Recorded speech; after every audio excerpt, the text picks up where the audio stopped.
あなたが好きなバンドは演奏は一流ですが、整理整頓はあまり得意ではありません。ツアー中も楽器をめちゃくちゃに置いて、マネージャーをカンカンに怒らせます。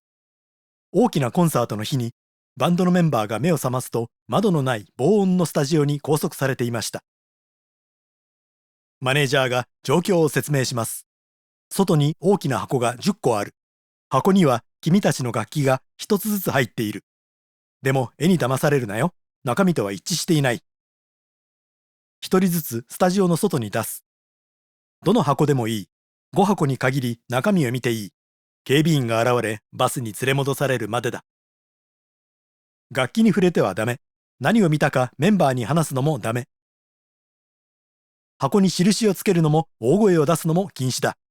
全員が自分の楽器を見つけたら演奏を許可する。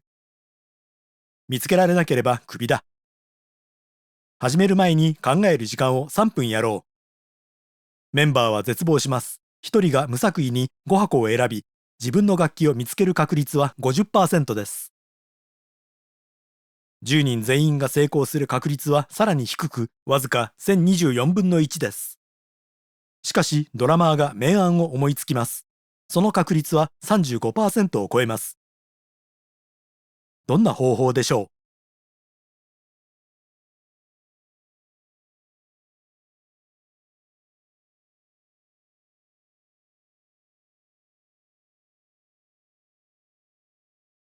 ドラマーが説明します。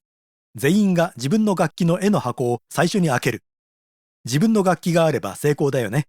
なければ箱の中の楽器を見て、その楽器の絵が描かれた箱を開ける。自分の楽器を見つけるまでそれを繰り返す。メンバーは半信半疑ですが、なんと全員が自分の楽器を見つけ、数時間後に数千人のファンの前でライブを実施します。なぜうまくいったのでしょうか。メンバーは自分の楽器が書かれた箱から始め、一連の手順に従い、自分の楽器が入った箱にたどり着きます。この作業を続けると最初の箱に戻ります。これはループなのです。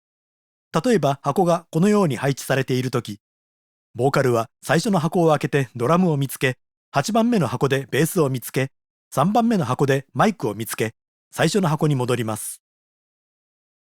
ランダムに開けるよりも優れた方法ですね。なぜなら自分の楽器の絵が描かれた箱から始めるため、全員が自分の楽器を含むループに限定して探すことになり、確率は 35% にまで跳ね上がるからです。なおこの場合すべてのループは5回以下となります。この数字を導くには、理解しやすくするため簡略化して説明します。楽器は4つ。各メンバーに与えられるチャンスは2回きりだとします。失敗する確率を計算してみましょう。つまり自分の楽器を見つける前に3から4個の箱を開ける可能性です。4個の箱のループは6通り存在します。組み合わせを数えましょう。四角形を書いたら四隅に楽器を置いて対角線を2本引きます。ループが何通り存在するか数えましょう。ここで注意したいのはこの2つは同じだということ。スタート地点が違うだけです。一方この2つは別物です。3箱のループが8通りあることを示すときは三角形を使います。除外する楽器を考えることで4通りの三角形があるとわかります。またそれぞれに2通りの経路が存在します。つまり24通りの箱の組み合わせのうち14通りが失敗となり、10通りが成功となります。この計算方法はメンバーの人数が偶数の時に有効です。手っ取り早く計算するには一般式を使います。メンバーが10人の場合、確率はおよそ 35%。メンバーが1000人の場合は、100万人では、参加人数が増えると確率は 30% に近づきます。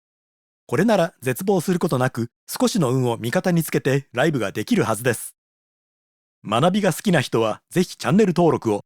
猫の視点で見る世界史からもっと聞き上手になる方法まで、様々なテーマの新しい動画が毎週公開中。好奇心を糧に知識の幅を広げましょう。